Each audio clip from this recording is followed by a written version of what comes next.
The most obsolete idea is go to school, get a job, work hard, save money, get out of debt, and invest for the long term in the stock market. See, why would you save money when they're printing trillions of dollars? The gap between the 1% and 99% is massive. You see, it's not just money. You have to step back and look at the bigger picture. So what do you do? In every one of us is a poor person. There's still a poor person inside me. There's also a middle class person, and the middle class persons want security. They want that steady paycheck. And there's a rich person. And they're all inside of us, except that it's not taught. You're taught to go to school, get a job, and get a paycheck. You're not taught to how to get rich. If you read Rich Dad, Poor Dad, my rich dad refused to pay me. He said the paycheck was one of the most damaging things you could take in your life. He says the moment you take a paycheck, you're an employee, and that's the mindset. So my rich dad never paid me. He drove my poor dad, government employee, nuts. You gotta pay people, you gotta pay people. And rich dad was not saying that the paycheck was bad. He says you didn't want to be a slave to money. So as an entrepreneur, if rich dad folded, I just started another company. I don't need a paycheck. I don't need anybody to take care of me. If my government doesn't like me, I move to another country because they need entrepreneurs there. So the entrepreneur is not so much the business. The entrepreneur is really the mindset and the skill sets and the different set of rules. You see, small business does not operate in the same rules as big business. Entrepreneur is a mindset first, a skill set, and rules. And depending upon whether you're an employee or a small business, the rules are different. The mindsets are different. The skill sets are different. If you could say one thing to somebody who's never been an entrepreneur and they're thinking about making the leap of faith into becoming an entrepreneur, what could you tell them? Well, I'll just tell them the same thing that happened to me. My last paycheck, I still remember it clearly. It was one of the worst and the best days of my life. And I was in Puerto Rico. I was working for Xerox, and my boss gave me it wasn't a paycheck, it was a bonus check. I think it was about $30,000, taxable. It's the only problem with that. So I got this check and I went, holy mackerel. You know what I mean? So I was excited, but I was also disturbed. And so this other guy comes up to me, his name was John, and John says to me, he says, you're gonna be back. I said, why? He says, because you're gonna fail. I looked at him and said, look, few expletive words, because that's what he did. He left Xerox, failed, and he came back. And I said, look, you failed and you came back, but I'm gonna fail and I'm never coming back. And that's the attitude. Do you know what I mean? If you say, well, if I fail, I'll go back to mommy and daddy, then that's what you'll do. So if you fail, that's when I became an entrepreneur, because I had no money. I had no money for years. I didn't have a paycheck.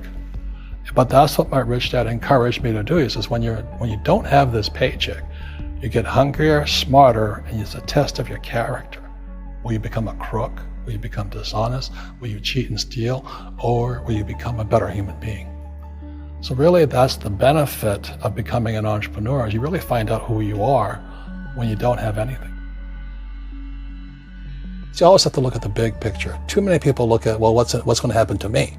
When you look at the big picture, you're also going to know that when something bad happens, something good's going to happen. But you got to prepare for whatever is coming. If you think next 20 years will be like the last 20 years, you're going to get creamed. When you and I go to the supermarket and we buy a carton of milk, we always check for the expiration date. But most people do not check for the expiration date on their brains. Instead of get out of debt, I get into debt. I just refinanced $300 million in debt. I went from 5% to 2.5% interest. I made a fortune. Every month, more money comes in because my cost of money has gone down. So while some financial experts are saying get out of debt, I'm saying learn how to use debt. So when I came back from in Vietnam in January of '73, the first thing my rich dad said to me was go to school to learn how to invest in real estate. It wasn't real estate, it was how to use debt and taxes. Debt and taxes make the rich richer. Debt and taxes make the poor and middle class poor. So all the rich guys who are doctors and lawyers or, those guys, they're getting creamed and they don't know why. Doctors are getting creamed. Oh yeah, they're making more money, but the take home is less. Sure. My doctor just yelled at me. He was happy. He says, "Oh, guess what? I finally made $1 million." And I said, "Yeah, this was just 3 weeks ago." And so I said, "Yeah, well, how much you pay in tax?" He says, $750,000 in taxes. So his net was about $400,000. That's not bad. But when I make $1 million, I keep $1 million. And the reason is because I don't make it by working for money. See, if you work for money, you're taxed. So that's why lesson number 1 in Rich Dad, Poor Dad is the rich don't work for money. What we do instead is we create businesses as entrepreneurs. We acquire real estate. I don't invest in the stock market. Okay? So the reason is because as entrepreneurs, I have more control over my income, how much I make, and how much I pay in taxes. And because I'm an entrepreneur as well as an investor in real estate, I pay 0 tax. So every time I make, let's say, $1 million as an entrepreneur, I immediately invested in real estate and have a 4-to-1 step up. So I put $1 million in real estate, I get $4 million from the bank. That's why I love banks. But the banks are screwing everybody else, terrible, but it's good for me. That's why you say when you print, it's good for you, but when you print, it's bad for people that work for money. Because when you print, savers get creamed and people who work for money get creamed. When they print, debtors get rich.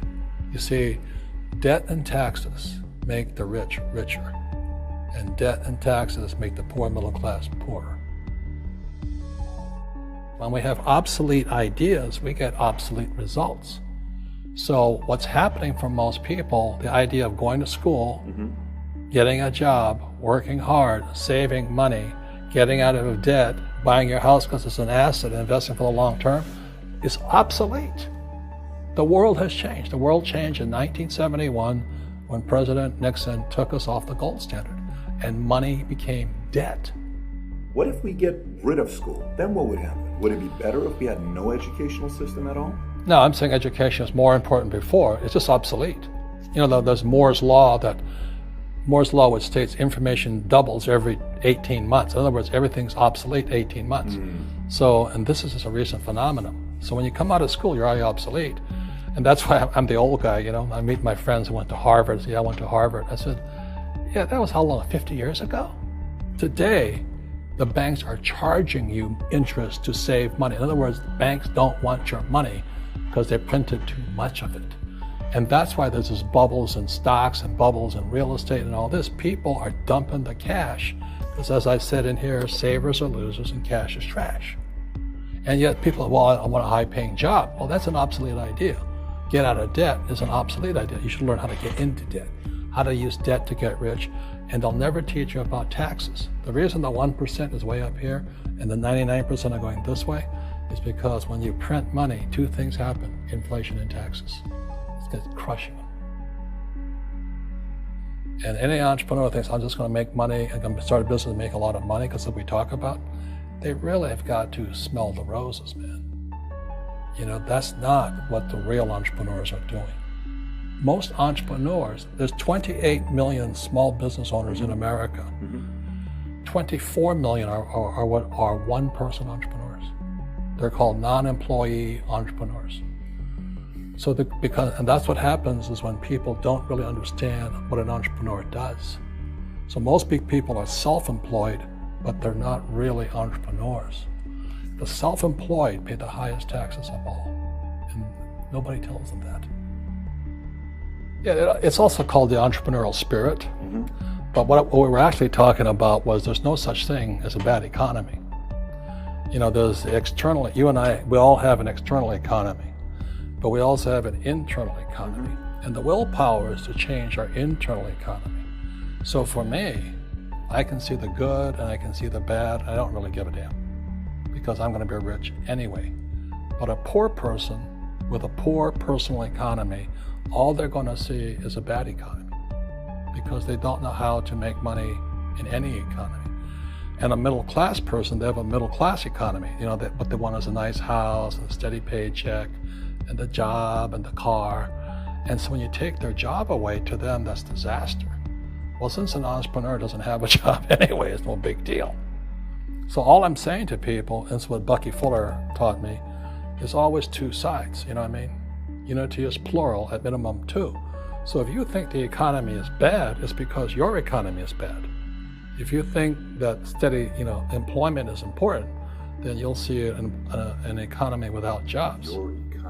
Your economy versus the external economy. What you control versus what you can't control. I can control. Yeah, it's called an internal focus versus an external focus. So the real entrepreneur has an internal focus. That if they fall down, they say, "Oh, this is good, because I'm going to go up higher." The average person will fall down and say, "Oh, I'm going to take some Prozac," or somebody has a mistake. "Oh, the mistakes don't matter." Well, mistakes matter. It means you didn't know something. But a real entrepreneur, whether they fall down, they always can go up. They can stand back up and go higher. That no matter what happens to them, they get stronger and better and smarter and happier. But a person with a weak internal mindset is that they're so afraid of what happens, it generally happens. Like, people who are afraid of losing their jobs, they generally lose their jobs. You know what I mean? Yeah, so everything comes through you. Yeah, so the entrepreneur first job is to control inside here, not outside there. The moment you take that paycheck, you're an employee. You've got to be stronger than that. It's about inside control.